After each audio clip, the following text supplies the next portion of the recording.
Bueno, pues buenas tardes. Les doy la bienvenida, aunque bueno, ya hubieron algunas mesas que me precedieron. Y bueno, brevemente quiero agradecer mucho a los organizadores por hacerme esta invitación. Yo creo que es una temática que hacía falta de abordar dentro de nuestra disciplina.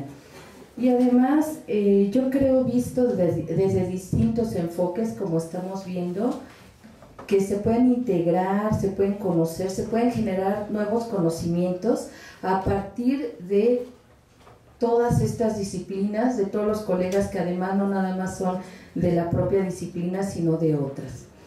Bueno, también hemos visto tanto en la conferencia magistral como en la mesa que me antecedió, que las políticas de información establecidas deben estar en estrecha relación con las políticas generadas de un país, así como en las políticas públicas sobre educación, cultura y con las realidades históricas y sociales.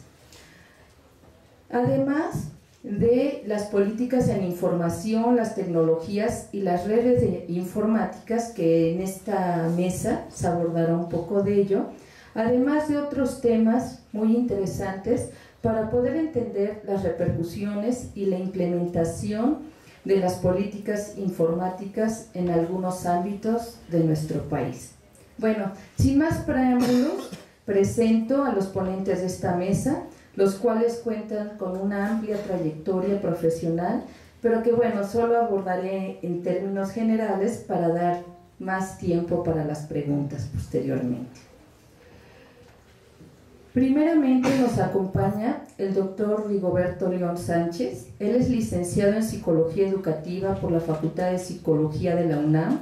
Tiene la maestría en Psicología Clínica también en la misma facultad, e hizo el doctorado en Psicología Evolutiva y Educación en el programa de maestría y doctorado de la Facultad de Psicología de la UNAM. Es profesor titular A de tiempo completo, definitivo, miembro del Sistema Nacional de Investigadores del CONACYT con nivel 1. Tuvo una estancia postdoctoral del 2005 al 2006 en la Universidad Autónoma de Madrid.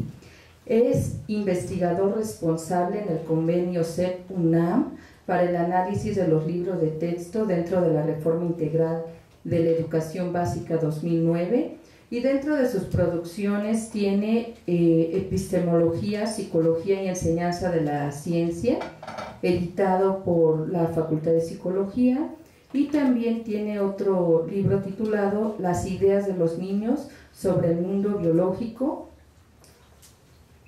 y bueno, entre algunas otras, ¿sí? Entonces cedo la palabra al doctor con la ponencia titulada Comunidades de Conocimiento y el uso de las TICs en la educación.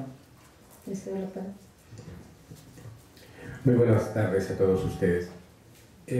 La ponencia que voy a presentar toma dos elementos que considero importantes poder discutir y que forman parte de un programa de investigación que estamos llevando a cabo. Fundamentalmente lo que sería, digamos, la problemática de las TIC en todo lo que ello conlleva, dado, digamos, desde su estructura hasta las formas en las cuales puede ser implementada en la educación, es quizás una de las líneas de mayor abundancia dentro de la investigación educativa. Es decir, la manera en la cual puede ser más provechoso, más plausible la introducción de las TICs en la educación como un recurso dentro del proceso de enseñanza-aprendizaje ha recibido muchísima atención. Sin embargo, también nosotros nos preocupamos por otra parte, digamos, por otro aspecto que consideramos muy relevante. Fundamentalmente mi línea de investigación radica porque es donde trabajo en el desarrollo cognitivo y fundamentalmente guiado por las neurociencias. Nosotros abordamos otro problema, y el problema que abordamos es qué hace una herramienta, una determinada herramienta dentro de los esquemas de conocimiento de los sujetos. Es decir, de alguna u otra manera no nos interesa tanto lo que sería la habilidad práctica que puede desarrollar un individuo en el uso de tal o cual herramienta, sino en el cambio de esquemas conceptuales que puede generar esa herramienta dentro de su estructura cognitiva. Eso es bastante diferente. Para poner un ejemplo, si nosotros estuviéramos todavía atenidos al no descubrimiento de la lectura y la escritura, entonces la mayor parte de los datos, de la información, serían resguardados bajo nuestra memoria experiencial, ¿sí? Dado eso, nosotros requeriríamos de un mayor gradiente atencional para poder salvaguardar esos datos dentro de nuestra memoria. No me refiero a un archivo externo, como los archivos generales de la nación, sino a un archivo interno, es decir, a nuestra memoria experiencial, ¿sí? Dado esa situación, tendríamos muy poca oportunidad de llevar a cabo otro tipo de actividades. Para los que quizás trabajaron bajo ese sistema, les voy a poner un ejemplo. En los 80, cuando se empezó a introducir la computadora como un uso dentro de los laboratorios de investigación en esta universidad, aquellas Baby Gamma 286, bastante pobres en potencia, y con un programa, digamos, como el WorldStar 6, lo que teníamos que hacer era grabarnos en una parte de nuestra memoria un código ASCII universal y por el otro lado dejar un poquito libre una parte de nuestra memoria para poder realizar el trabajo que estábamos realizando. Es decir, estábamos cognitivamente divididos. Una parte operaba sosteniendo el instrumento y la otra parte se dedicaba creativamente a elaborar el texto, ¿sí? Hoy día, bajo un sistema bastante amable para el usuario, nosotros ya no tenemos que soportar dentro de nuestra memoria de trabajo precisamente esos códigos. Los tenemos en pantalla y dado que los tenemos en pantalla, nosotros ya no necesitamos guardarlos dentro de nuestra memoria. Esa articulación entre un instrumento, una herramienta y los cambios estructurales en la cognición es precisamente lo que nos interesa, ¿sí?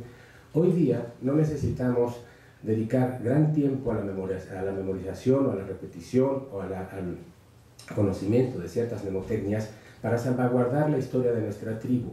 Hoy día recurrimos a un conjunto de instrumentos que ponen por fuera de nosotros algo que podríamos llamar, digamos, dispositivos externos. Es decir, hay una vinculación cognitiva entre los dispositivos externos y nuestro dispositivo cognitivo interno. Y ahí hay una interrelación. ¿Eso ha variado mucho? Sí. Porque en general lo que muchos investigadores descubrieron es que con la generación de la imprenta y la difusión más masiva de la escritura hubo un cambio sustancial en los usos de la cognición en el trabajo cotidiano. ¿Qué es lo que ha cambiado hoy de nuestra mentalidad, en nuestra estructura respecto del uso de herramientas como las que nos brindan las TICs? Es algo que todavía debemos de estar investigando, no es un área fácil de investigar. Un pequeño ejemplo. Los teléfonos celulares que hoy manejamos, los móviles, ¿sí?, como este, tiene una función idéntica hoy día que la que tenía en 1940. Si lo único que voy a hacer es hola, hola, ¿sí?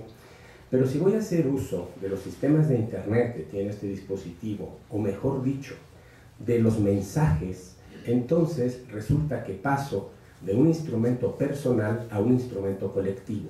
Y de alguna manera empiezo a generar gramáticas sociales que los otros fácilmente pueden adecuar para su misma transmisión. Es más, si tengo muy poco dinero, también no me interesa poner casa, sino me interesa poner la letra K y quizás una S por ahí o un icono. Ese manejo entre símbolos y signos gramaticales es lo que compone hoy, digamos, por ejemplo, mensajes que se vehiculan por un celular o por el Messenger, ¿sí? Y curiosamente hay una adecuación diferente para los jóvenes en el intercambio de información, ¿sí? La reforma integral de la educación básica responde fundamentalmente a una demanda mundial acerca de los cambios sustanciales que se deben de realizar dentro de la educación. Una nueva propuesta, es decir, aquella basada en las competencias, hace que generemos o que nos obliguemos a generar mejores ciudadanos. Y uno de los componentes básicos es precisamente el uso de la información que cualquier ciudadano viviendo en una sociedad democrática tendría que hacer. Pero si tuviera nada más que aprender a manejar un instrumento, sin saber cómo evaluar la información que él está enfrentando, y mejor todavía, sin saber cómo producir nueva información, entonces cualquier programa educativo estaría condenado al fracaso. Es decir, lo que necesitamos son creadores de información y no reproductores de información. Entonces, en general, lo que estamos considerando es fundamentalmente una introducción, digamos, de la innovación